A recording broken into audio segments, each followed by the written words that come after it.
शायद हम में से कुछ ही लोग ऐसे होंगे जिन्हें यह बात पता हो कि भारत में सबसे खतरनाक हिमाचल की बर्फीली पहाड़ियों से घिरा और प्राकृतिक सौंदर्य से भरपूर जगह कौन सी है। इसे खतरनाक क्यों कहा गया है और आखिरकार इस जगह को सेफ बनाने के लिए भारत सरकार ने कौन कौन से कदम उठाए। तो इन सभी प्रश्नों का जवाब पाने के लिए इस वीडियो को अंत तक ज़रूर देखें। मैं हिमाचल प्रदेश के कुल्लू डिस्ट्रिक्ट में मनाली से 51 किलोमीटर दूर हिमाचल के पीर पंजाल रेंज में लगभग 13,000 फीट की ऊंचाई पर स्थित रोहतांग पास के बारे में बात कर रही हूँ। हिंदू मिथ के अनुसार माना जाता है कि भगवान शिव ने अपने त्रिशूल से लाहौल और स्पीति घाटियों के बीच एक विभाजन प्रदान करते हुए रोहतांग पास का निर्माण किया था, जो कि अप्रत्याशित यानी अनप्रेडिक्टेबल बर्फीले तूफानों के कारण खतरनाक माना जाता है। यही कारण है कि रोहतांग पास का इतिहास अनहोनी घटनाओं से भरा पड़ा है। प्राचीन काल में रोहतांग पास पीर पंजाल के दोनों ओर के लोगों के बीच एक प्राचीन व्यापार का मार्ग था। व्यापारियों को व्यापार करने के लिए इस पास से गुजरना पड़ता था। बहुत सारे व्यापारी इस पास से गुजरते हुए बर्फीली तूफानों के चपेट में आकर मारे जाते थे, क्योंकि सर्दियों में यह पास बहुत नैरो हो जाता है और पहाड़ों से स्नो स्लाइड होने का खतरा बढ़ जाता है। इस पास का नाम रोहतांग होने के पीछे भी कुछ वजह है। रोहतांग फारसी शब्द रूह और टांग से आया है, जिसका अर्थ लाशों का ढेर होता है। यही कारण है कि रोहतांग पास को दुनिया भर में हिप हॉप स्केलेटन्स नाम से भी जाना जाता है। रोहतांग पास को सुरक्षित बनाना आसान काम नहीं था। इस पास को सेफ बनाने में भारत सरकार को 10 साल लग गए। 1860 में लाहौल पहुंचने के लिए पहली बार जर्मनी के मोरावियन मिशन ने एक टनल के निर्माण के बारे में बात किया, लेकिन 1942 में जाकर डॉक्टर जॉन बिकनेल ऑर्डन ने टनल के कंस्ट्रक्शन प्रपोजल को स्वीकार किया।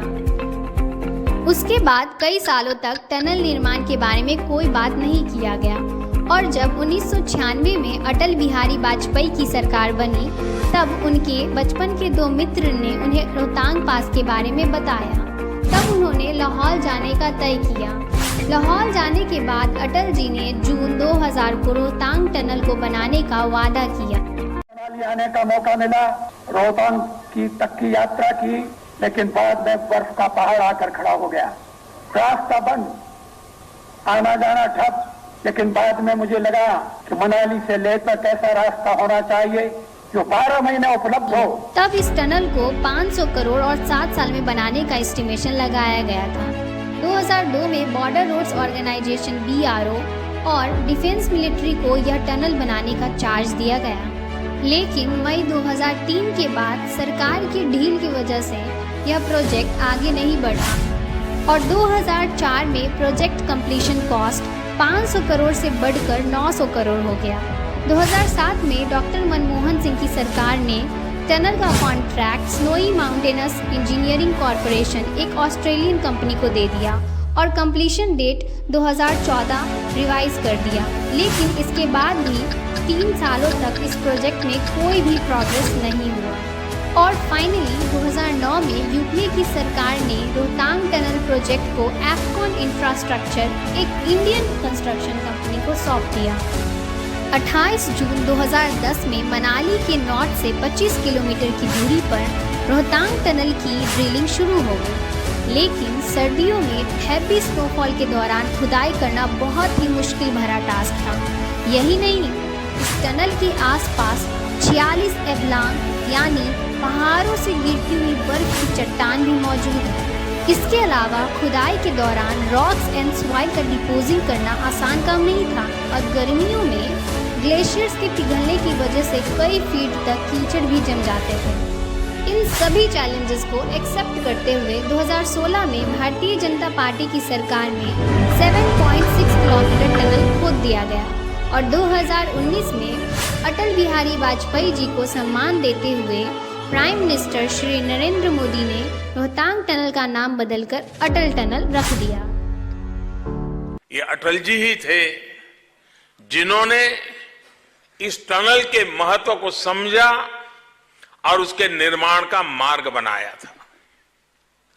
अटल जी के नाम पर इस टनल का नामकरण होना हिमाचल और फाइनली अक्टूबर 2020 में 4500 करोड़ के लागत से बने अटल टनल का उद्घाटन प्राइम मिनिस्टर श्री नरेंद्र मोदी जी द्वारा किया गया।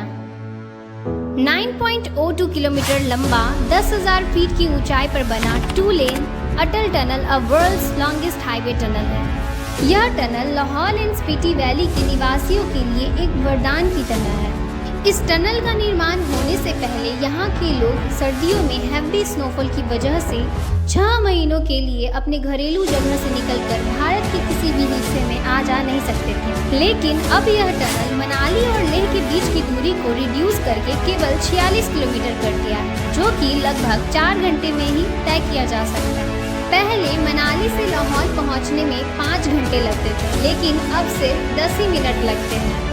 अटल टनल में हर 150 मीटर पर टेलीफोन सेवा, हर 60 मीटर पर फायर हाइड्रेंट, हर 1 किलोमीटर पर air quality monitoring, broadcasting system और हर 250 मीटर पर ऑटोमेटिक इंसिडेंट डिटेक्शन सिस्टम जैसे तकनीक भी उपलब्ध है। अटल टनल न सिर्फ मनाली, लेह, लाहौल और other remote border areas of Himachal Pradesh और लद्दाख को ऑल वेदर कनेक्टिविटी प्रोवाइड करता है, बल्कि भारत को चाइना जैसे विरोधी कंट्रीज से भी डिफेंड करने में और भारतीय सैनिकों के आवागमन में military logistic point of view से भी एक इम्पॉर्टेंट रोल प्ले करता है। अटल टनल टूरिज्म एक्टिविटीज को इनकरेज करने के साथ साथ लाहौल और स्पीति जिलों के लोगों को रोजगार देने में भी एक मुख्य भूमिका निभा रहा है। तो आज के इस वीडियो में हमने भारत के एक और क्रिटिकल एंड ग्रैंड कंस्ट्रक्शन के बारे में जाना। So if you find this video informative, please appreciate our work by liking this video, and for more informative videos, subscribe to our channel, press the bell icon, and don't forget to leave comments regarding this and upcoming videos. Until then, keep spreading knowledge. Dhanyavad.